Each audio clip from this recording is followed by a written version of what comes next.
Hi, everybody. So today in this series we're in called Rejected to Restored, we're going to talk about a topic that really is a sensitive one. And it is for many of us where rejection started, and that's in the family.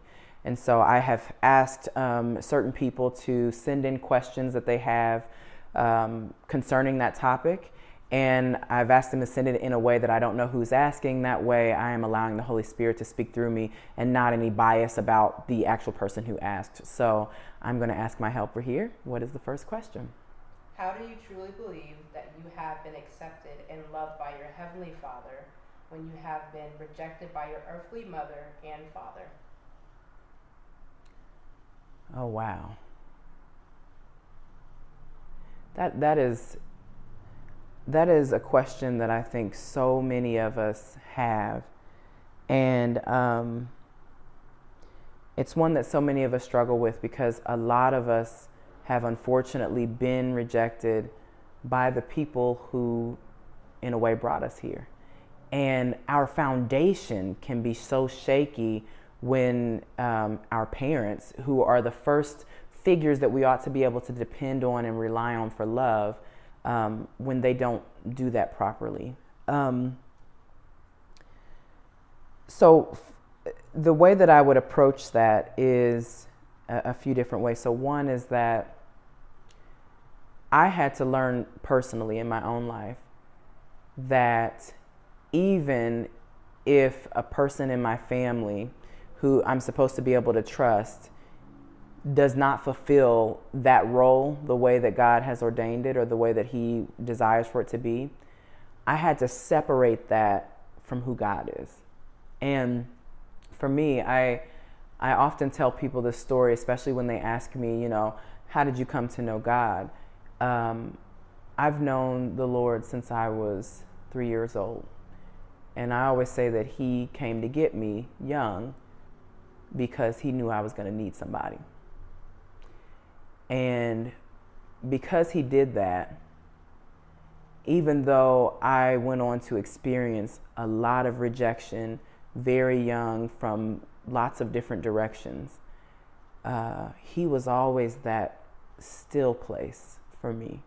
He was always the one who didn't leave me when everybody else left, who didn't reject me when everybody else rejected me. And so I think I know that it's a trick of the enemy to use the relationships that are closest in proximity to us whenever he can, because he wants to cause us to believe that whatever you feel about your earthly family or the earthly people who you should be able to look to for love and affection, he wants that to bleed over into what we think about God. So what I would say is learn as much about the character of God as you can. Read, be in His Word, be in His presence. Listen to the testimonies of people who have walked with God so that you can understand that that same hope is available to you. And for me, because God made Himself known to me in such a way so young, I was fortunately able to, for the most part, keep that relationship with Him separate from what I saw in the other people who didn't do what they really were supposed to do with me. But it wasn't without its rough spots, because when it comes from a parent, it's almost impossible not to have some moments of doubt.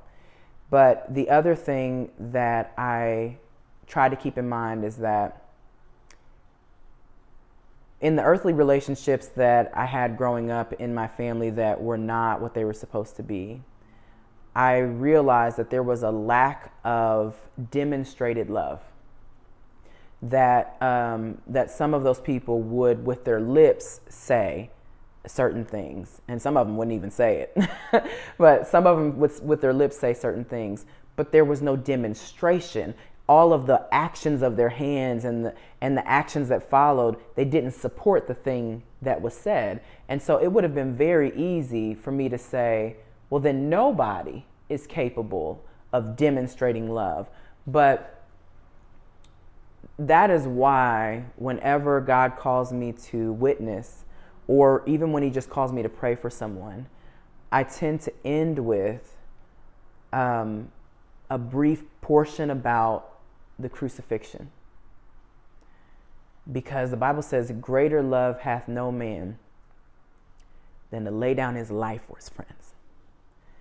And so the lack that I had in these relationships coming up, I would consistently remind myself that there was a man who voluntarily laid down his life for my sake before I was even thought of, before I was even here, that he took the weight of my sin before I ever even committed them. And that, the angels, one word from him, a thought from him, the angels would have descended and taken him down from that cross and ministered to him.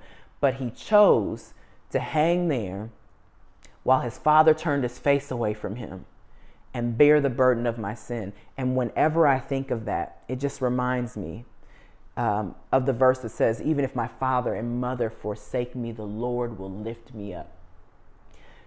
So the Bible also says that God will be a father to the fatherless. He will fill in all those spaces that people leave. And so what I would say is learn as much as you can about the character of God. Ponder on the sacrifice that he willingly gave for you. But then the other thing I would say is spiritual family. God can provide you spiritual family that fills in gaps in a way that comforts your heart. Like, maybe my parent wasn't there the way that they should have been. Maybe they didn't do what they were supposed to do, but God has given me a spiritual family member who sort of plays this role. And I don't want to trivialize it, because there's a pain that comes with the person who's supposed to do it. There's a pain with them not ever doing it. And we can say, just trust God and he'll give you spiritual family. And those things are both true and they're both good. But there really is something about never getting it from the person who was supposed to do it. But what I have asked God to do over the years, and he's been very faithful to do it, is that I have said, Lord, help me to accept that if this person never becomes what they're supposed to be, that is not a reflection of me. That is not a reflection of a lack or an issue in me. That is a reflection of that person. And that they are going to be responsible for that. I remember a conversation I had with a family member, and I remember telling that person, when this is all over, you're going to have to answer for what you didn't do in the role that you were supposed to play to me. And I told that person, I pray that before you have to give that answer, that you create a better answer. And so in saying that to this person, I was making it known that they did not and haven't executed the role the way they were supposed to. But I also was relinquishing my need to stay on top of them about that. It was just kind of like, that's on you. If you don't want to fulfill the role, that's on you. And so I think that asking God to help you get to a place where you no longer internalize that, and that's tough. That's tough when it comes to, because I think the question was specifically about mothers and fathers. That's tough, because those are your root relationships. Those are your foundational relationships. So I don't in any way want to trivialize what that is like. But as a person who has dealt with certain issues family-wise really my whole life, I can tell you that there really is beauty for ashes. There's the garment of praise for the spirit of heaviness.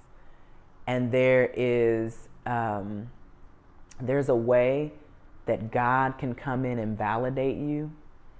And it makes, and it's not that you forget about the lack that happened with your parents or your family member or the person who raised you if they maybe weren't your parents, or it's not that you forget about that, but it's almost like the deeper you get into the identity that God has to give you, the more you're like, well, hopefully for their sake, this person figures this out and turns it around while they still have breath. But you're just kind of like, but God says who I am. And I would also say another thing, which is don't feel guilty about setting healthy boundaries. And I'm not talking about being spiteful or mistreating the person back or anything like that, because you don't let people drag you down to where they are. But what I am talking about is it is okay to say, this is the boundary that I need to have in this relationship to be safe. And I would seek the Lord about how to do that, because there are so many family situations that are very sensitive, and I understand that there are situations that are abusive, and so everything can't be said by everybody in every circumstance. But I would say ask God to guide you on what to say and what not to say, because sometimes you have to set boundaries and you can't announce them. Sometimes you just have to set them, and you know them within yourself, and you have to conduct yourself in such a way that those are established. But basically, ask God to give you that guidance on how do I set this boundary? How do I live my life in a way that is healthy for me, in a way that I can heal constructively, and in a way that I can have my space with God so that He can transform my heart and turn things around. So thank you for that question. That was really good. And so when you are praying about family relationships, I know it's easier said than done, but be very intentional about asking God to give you the identity that you did not get from your family. Ask Him to spring up a new thing in you, and He's more than capable of doing it. Thank you so much for watching, and if you would like to submit some questions to be answered, you can do so in the comments, or if you want it to be private, then you can send me a message, and we'll make sure that we get through as many as we can to answer in these videos. God bless you. See you soon.